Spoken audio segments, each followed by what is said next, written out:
Hello അസ്സലാമലൈക്കും. ഞാൻ ഇന്ന് വന്നിരിക്കുന്നത് ചെറിയൊരു വീഡിയോ ആയിട്ടാണ്. പെട്ടെന്ന് തന്നെ നമുക്കൊരു കറിയൊന്നുമില്ലെങ്കിൽ നമുക്ക് ചോറിന് സൈഡായിട്ട് കൂട്ടാൻ പറ്റുന്ന ഒരു കറിയുമായിട്ടാണ് വന്നിരിക്കുന്നത്. മറ്റൊന്നുമല്ല, കക്കിരിക്ക പെരക്കാണ്.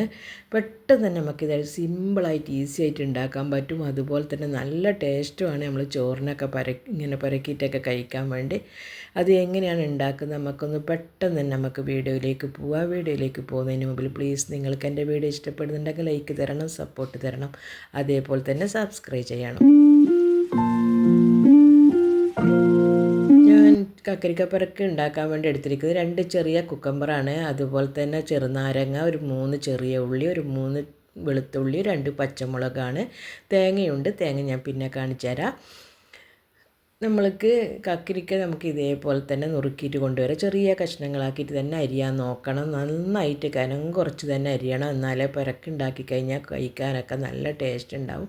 ഇതേപോലെ ചെറുങ്ങനെ ആക്കിയിട്ട് തന്നെ അത്ര കണ്ടിട്ട് കുഞ്ഞാക്കാൻ പറ്റും അത്ര കണ്ട് പൊടിയായിട്ട് തന്നെ അരിഞ്ഞിട്ട് എടുക്കാൻ വേണ്ടി നോക്കണം. നമ്മളെ ഈ കുക്കമ്പർ നമുക്കിതെല്ലാം പൊടിയായിട്ട് കൊണ്ടുവരാം. ഞാനെല്ലാം തന്നെ പൊടിയായിട്ട് കൊണ്ടുവന്നിട്ടുണ്ട്.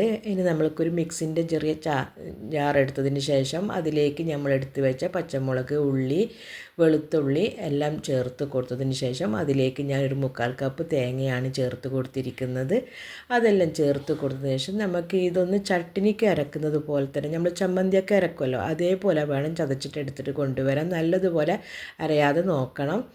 നമുക്കിതെല്ലാം ഞാൻ അരച്ച് കൊണ്ടുവന്നിട്ടുണ്ട്. ഇനി നമ്മൾ അരിഞ്ഞ് വെച്ച് കുക്കമ്പർ എടുക്കുക. കുക്കമ്പർ എടുത്തതിന് ശേഷം അതിലേക്ക് ആവശ്യത്തിനുള്ള ഉപ്പും ചേർത്ത് കൊടുത്തതിന് ശേഷം പിന്നെ ഞാൻ അതിലേക്ക് ചേർത്ത് കൊടുക്കുന്നത് ഒരു മുറി ചെറുനാരങ്ങ നീരാണ്. നിങ്ങൾക്ക് വേണമെങ്കിൽ പുളി നോക്കിയിട്ട് നമുക്ക് ആവശ്യത്തിനുള്ള ചെറുനാരങ്ങ നീര് ചേർത്ത് കൊടുക്കുക. ഞാൻ ഒരു മുറി ചേർത്ത് കൊടുത്തിട്ടുണ്ട്. പിന്നെ ഞാൻ പുളി കുറച്ച് കുറവായത് കൊണ്ട് തന്നെ കുറച്ചും കൂടി വേറെ ചേർത്തിട്ടുണ്ടായിരുന്നു. ആവശ്യത്തിനുള്ള ഉപ്പും ചേർത്ത് കൊടുത്തതിന് ശേഷം നമ്മൾ അരച്ച് കൊണ്ടുവന്ന ഈ തേങ്ങക്കൂട്ട് നമുക്ക് അതിലേക്ക് ചേർത്ത് കൊടുക്കാം. എല്ലാം തന്നെ നല്ലതുപോലെ തന്നെ മിക്സ് ആക്കിയിട്ട് എടുക്കണം. ഇതിൽ നമ്മൾക്ക് താളിപ്പോ ഒന്നുമില്ല, ഇതേപോലെ തന്നെ നമ്മൾക്ക് ചോറിന് കഴിച്ചാൽ മതി.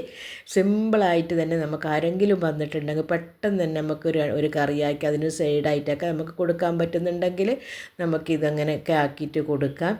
നിങ്ങൾക്കെല്ലാവർക്കും ഈ എൻ്റെ കക്കരിക്കപ്പരക്ക് ഇഷ്ടപ്പെട്ടിട്ടുണ്ടെങ്കിൽ നിങ്ങൾ ഉണ്ടാക്കി നോക്കിയതിന് ശേഷം നിങ്ങൾക്ക് എൻ്റെ സപ്പോർട്ട് തരാം. അതേപോലെ സബ്സ്ക്രൈബ് ചെയ്യുക. നിങ്ങളെ സപ്പോർട്ടാണ് നമ്മൾക്ക് വീഡിയോ ഇടാനുള്ള ബലം. എന്നാൽ ശരി, അസ്സലാമു അലൈക്കും, താങ്ക് യു.